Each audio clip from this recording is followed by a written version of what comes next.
From Fox 8 Sports, this is the Overtime Podcast. From the Gulf Coast studios in New Orleans, this is the Fox 8 Overtime Podcast. I'm your host, Sean Fazan, riding shotgun as he does each and every podcast. This is Andre Johnson. Junior. Do not forget the Junior. Very important, remember the JR at the end of the name. Before we get into today's content, be sure to like, to share, to rate, to review. If you are watching us on YouTube, you know the drill. Do us a favor, hit that subscribe button. Get the bell notification for when we drop that fire content. Also, hello to the Gulf Coast Sports and Entertainment Network. Glad you have found us here. Please stay here, because guess what? The show's on here. We're starting to cover some winning teams now when it comes to the New Orleans Saints and New Orleans Pelicans. But for this podcast, we're going to focus on your New Orleans Saints. Got their fourth win of the season. Victory Monday, back-to-back weeks, and it feels good. I'm feeling good. It's cold outside, but hey, look, still in a good mood based off what we saw last night in the Superdome. How you feeling? It's cold outside, but the Saints and Pelicans are on a heater. Sean. Hey, 2-game win streak. I looked it up yesterday because the Saints and Pelicans both won, and I'm like, I can't remember the last time they both won on the same day. January 7, 2023, 108 days ago, but, you know, we made it. And speaking of making it, Victory Monday, the Saints pull off another upset against the Carolina Panthers, Sean. And when you look at that game, you could talk about a lot of things. You know, the big game winner by Charlie Smith, the good performance by the defense, but you got to look at rookie quarterback Tyler Shough, because, Sean, it's been a long ride. We done seen the Jameis Winstons, the Taysom Hills, the Andy Daltons. We done seen the Derek Carrs. We went through the Spencer Rattler phase that some of y'all are still going through. And now, as we sit here, we can finally say in the city of New Orleans, the Saints have the guy to build around. Did Tyler Shough remove all doubt that he is the future of this franchise with that win yesterday? Y'all knew we were going here today. Y'all knew it. Come on. And let's get going. Let there be no doubt from here on out. Tyler Shough is the guy.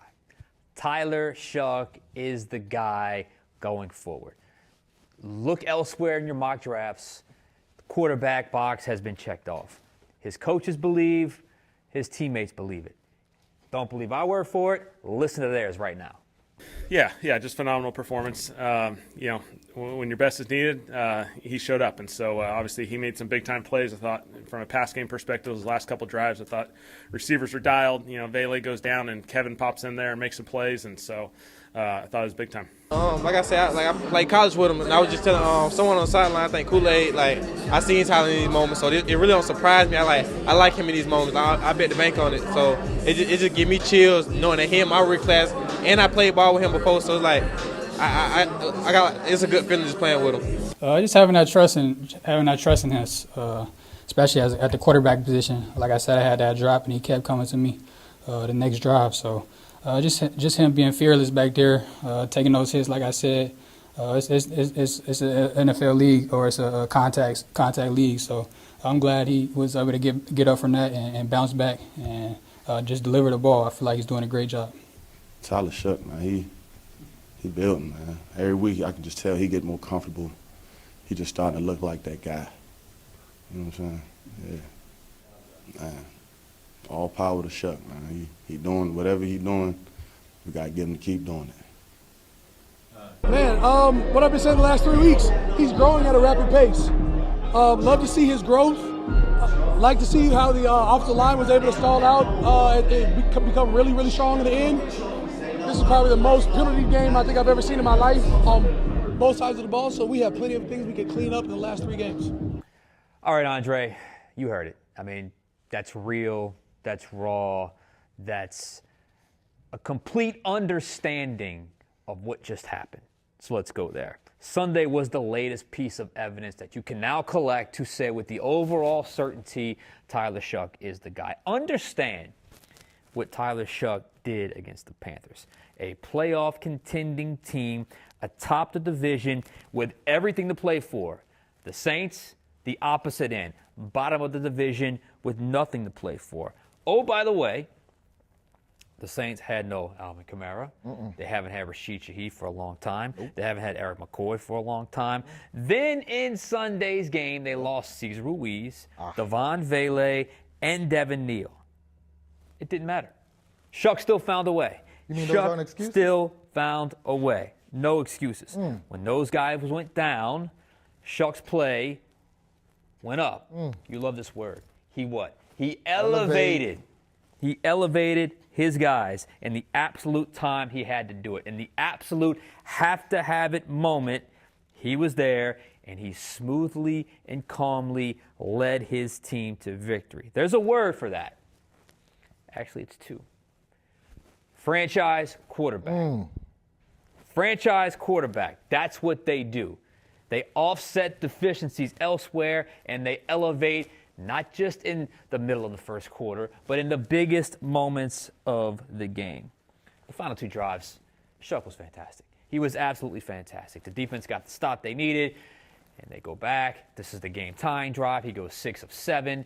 He all of a sudden finds Chris Olave 4 different times. And when I say he threaded the needle beautifully on the touchdown pass to Chris Olave to tie the score up. Following drive, beautiful screen pass, another pass to Chris Olave. Boom, they're in field goal range. Boom, he runs a QB draw, gets hit, draws the plus 15, situational awareness. They kick the field goal, and off they go with his, third win as starting quarterback. He was at his best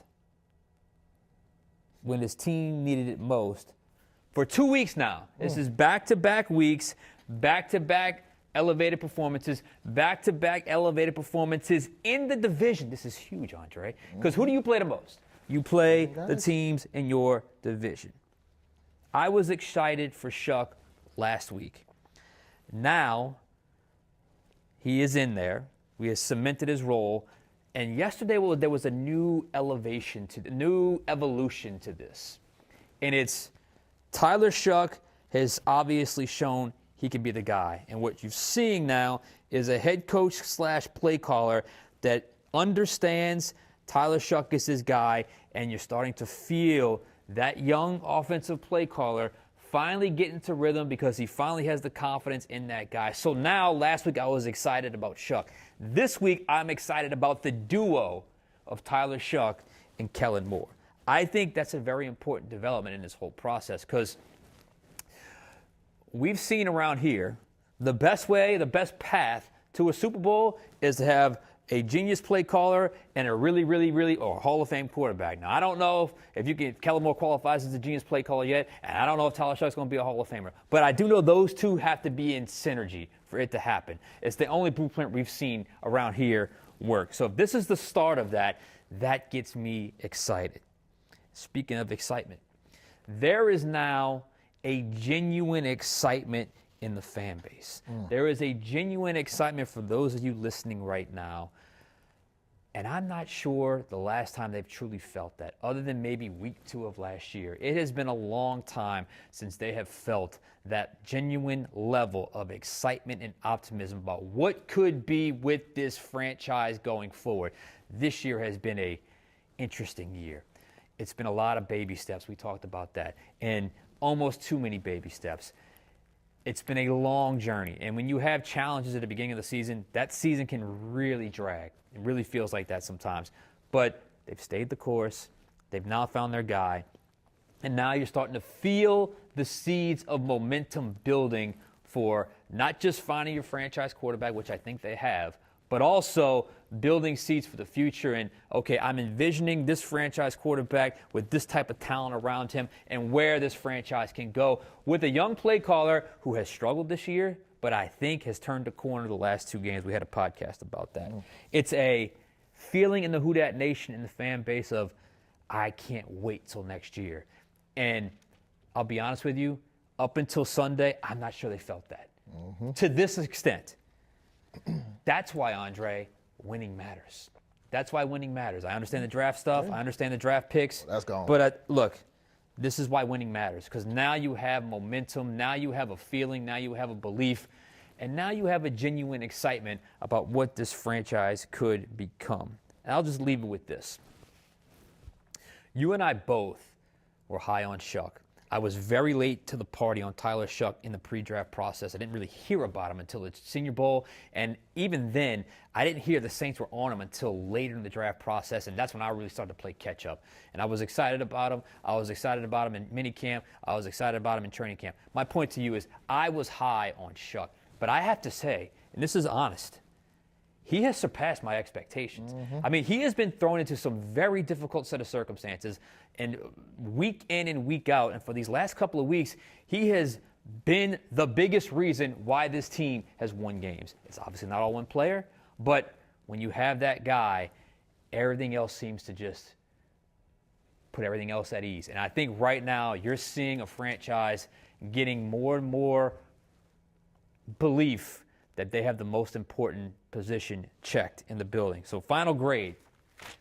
I don't care what the stats say. I don't care the points scored. I know they only scored 20. Given what they had and given the way that game went, I'm giving Tyler Shough an A. So sue me, but I think he had a phenomenal performance. And like I said, let there be no doubt, he's the guy. You know, remember the days when the Saints fell behind in games and you kind of knew it was over? Yeah. Man, that is not the case when Tyler Shough is at quarterback. And, you know, you touched on the pre-draft process and everything. And I was a little hesitant at first as well, just looking at his injury history, his age, his experience. But when we saw him play in training camp, forget preseason, forget regular season. We were still early to the party in regards to when he put on a Saints jersey.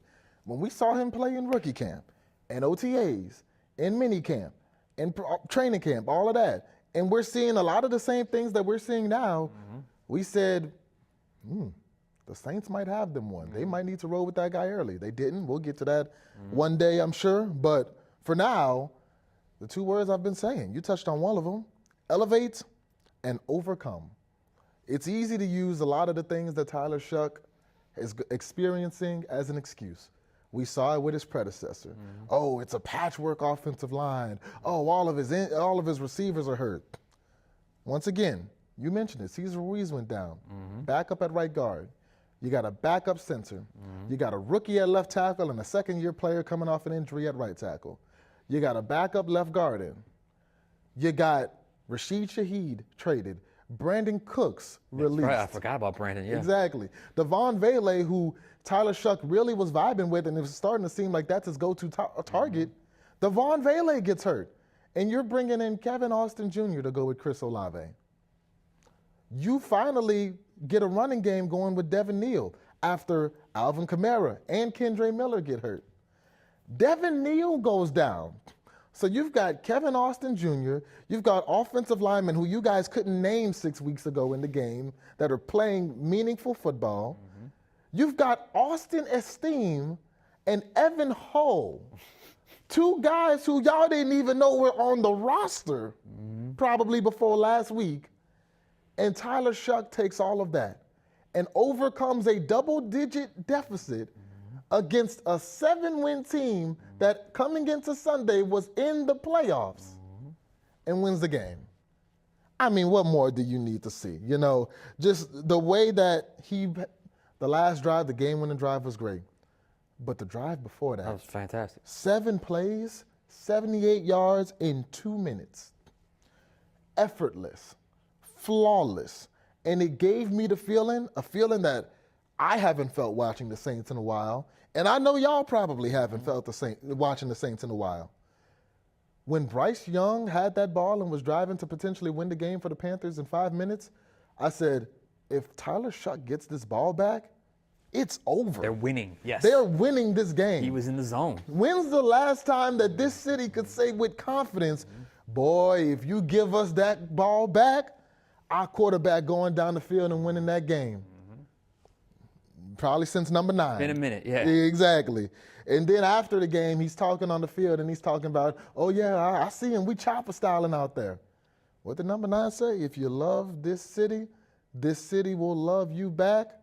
I know we've been on a lot of different camps lately, you know, the Hain train with Jake Haener, the Rat Pack and everything that I see y'all guys got on the field yesterday, you know, for that one pass. But the Rat Pack and everything that they go through for their guy.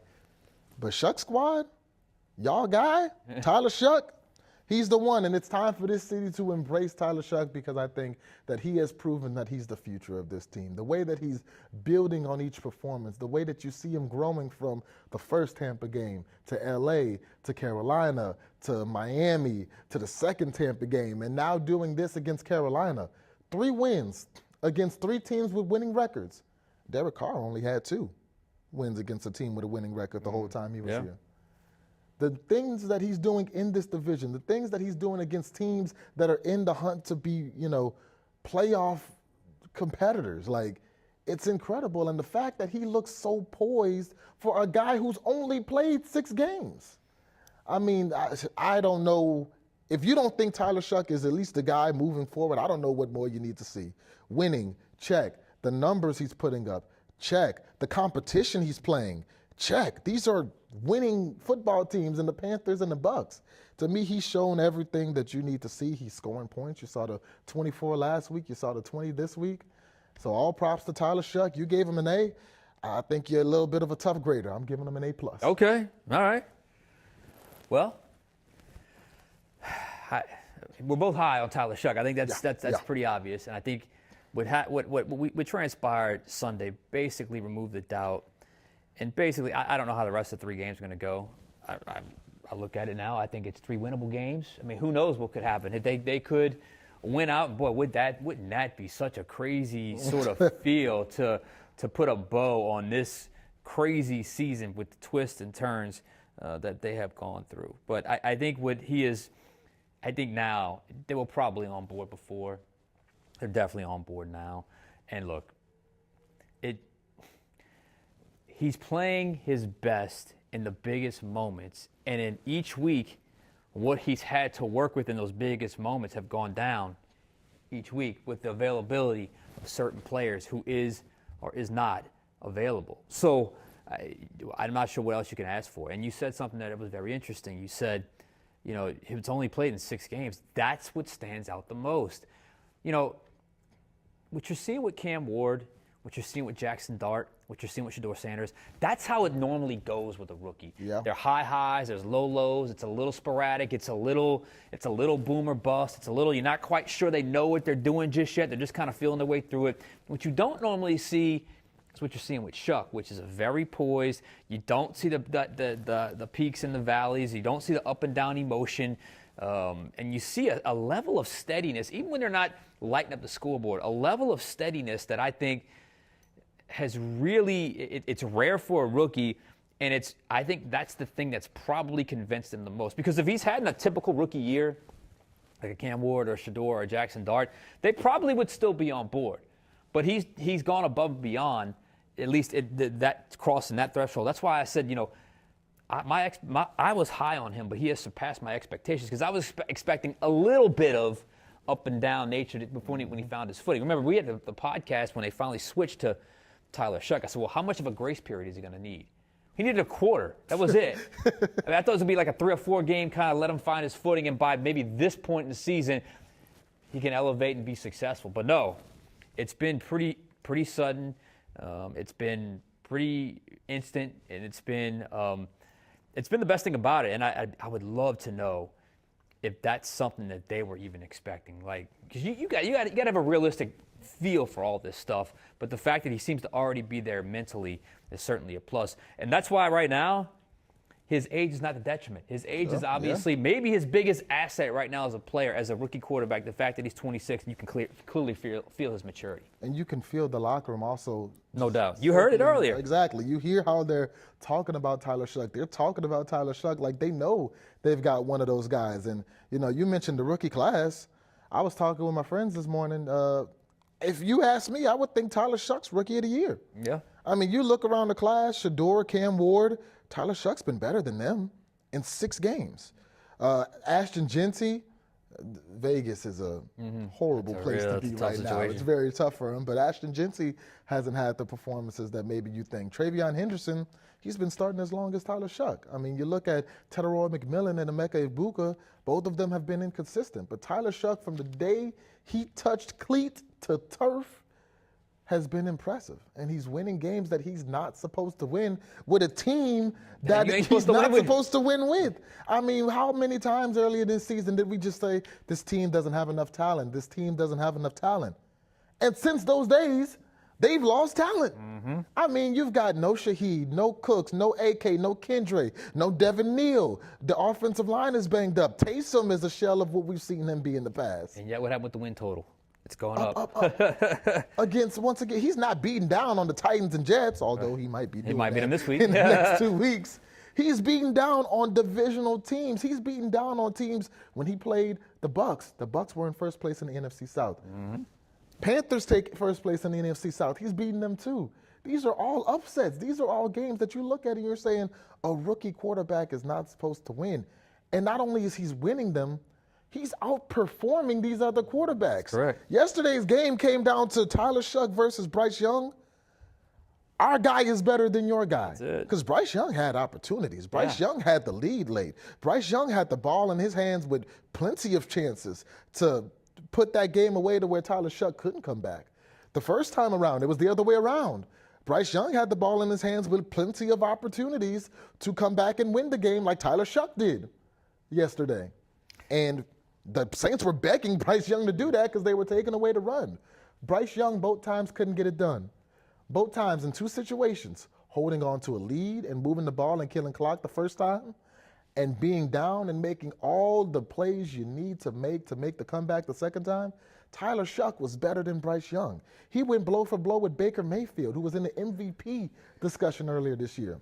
I'd say he was better than Tua when they played Miami. Yeah, I would agree with that. The same Tua that has led the NFL in passing. The only time he was, obviously quarterbacks don't go face to face, but the only time he played a quarterback that he was probably outmatched by is future Hall of Famer Matthew Stafford. Right. You know, he's probably going to be better than whoever the Jets struck out on Sunday. Yeah, who's that going to be? Yeah. They had Brady Cook in there yesterday. Cam Ward, he'll get his second shot at Kirk Cousins. Like, man, I mean, Tyler Shough has shown everything to say with confidence that he's that guy, and that's such a relief. It's such really a good is. feeling to go into April and say, running back, receiver. Yeah, give me playmakers. Just give me playmakers on the edge. I was looking through my phone because we did get quite a few questions, and I thought we'll get to a couple. We got about 4 minutes or so left, something like that. This is an interesting one. Be ready. From Chuck Thoe, Ponchatoula. Hey, I got to give him credit. He is a consistent question asker. Yes. I love it. This is a good question now. Will Spencer Rattler be next year's backup QB, or is there a market for him in a trade? What do you think? I think he's a good backup quarterback to have because I do think he's a backup quarterback in the league. I don't think there's much of a market for him right now. I think, in a way, Tyler Shough's production has kind of killed the market for Rattler a little bit because you look at how different the offense looked in weeks 1 through 8. Yeah. You look at how different the offense looked when Rattler was playing Chicago. Heck, when Rattler started against Tampa versus when Shough started against Tampa. And Rattler had a lot more talent compared to what Shough's dealing with. You look at the contrast between the two, and Shough succeeding with less than what Rattler has. Significantly more. Exactly. I think, if anything, that's hurt the Rattler market. I don't know, unless you're Clint Kubiak, Dennis Allen, Darren Rizzi, who could talk to Sean, somebody with a link to Spencer Rattler, or maybe somebody who scouted him out of college. Maybe somebody would be willing to throw a 6th or a 7th your way, but I don't know what the market for Rattler is at this point. Well, this is a very interesting dynamic because we're seeing around the NFL. Like, I would love to see someone do a study on this. It feels like the injury rate at quarterback is higher than it's ever been. And look, let's be honest. The one thing I didn't like about Shough yesterday was he took a ton of hits. Some were necessary, some were not. I mean, that last hit he took, look, that was a necessary play for him to get down, but that was a penalty, obviously. You don't want to get your quarterback taking that many hits, but I think he'll learn that. But to me, if he's the guy and you want to make sure you give yourself every possible advantage to win, I would, if I'm the Saints, I'm looking at the veteran backup quarterback market, the Mason Rudolph types, I'd say Gardner Minshew, although he might have fallen off a little bit. He'll be playing now with the Chiefs. Kenny Pitt, Geno Smith's going to be in the market to be a veteran backup soon. I would really take a look at the proven veteran backup quarterback market. If you feel like you can make that leap next year, and you want to maybe get out of the, I guess, call it the developmental phase, which you're somewhat in with Spencer Rattler. And I do think now, like I would be concerned if perhaps it was still kind of close between the two, but now I think it's pretty obvious. Shough's the guy, so I wouldn't worry about any sort of, dynamics in the locker room being an issue, or office politics in the locker room, that type of stuff that can happen with a guy that was a starter and was not the starter. But if you get a call about Rattler, who I don't know what the market is for him. I know people scouted him. I know he had a good Senior Bowl a couple years ago. Kubiak's out there somewhere with Seattle right now. Yeah.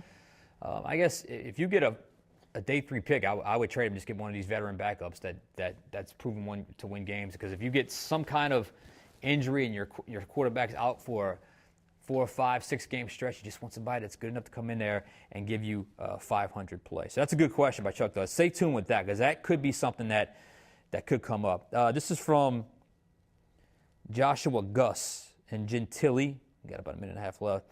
Why can't the Saints play good like that against teams who aren't in our division? The Saints play great only against division rivals. Well, Tyler Shough can't really help that, because he's only had division rivals on the schedule other than the Rams and the Dolphins. But I don't know. If you handle your division first, everything else seems to take care of itself. So I think this is something that will eventually come around once they get over the hump of this season into next year. I think you'll get a little more complete picture of the games of the teams they're able to beat. I think it's kind of a coincidence, honestly, right now, because it just so happens that the stretch in which Tyler Shough has come in and kind of transformed this offense and this team, you've just so happened to have a lot of division games. I mean, if you've played Tampa twice, essentially, with Shough, even though he only played half that game, you played Carolina twice, you played Atlanta once. The only non-divisional teams that Shough has played is the Rams and the Dolphins. He played well against the Dolphins in the second half, and the Rams were his first start. So I think as you see Tyler Shough play some non-divisional games coming up, I think you can still see the same success. Yeah, I think stay tuned, and I do think you're right. A little bit of a coincidence, but it is also true.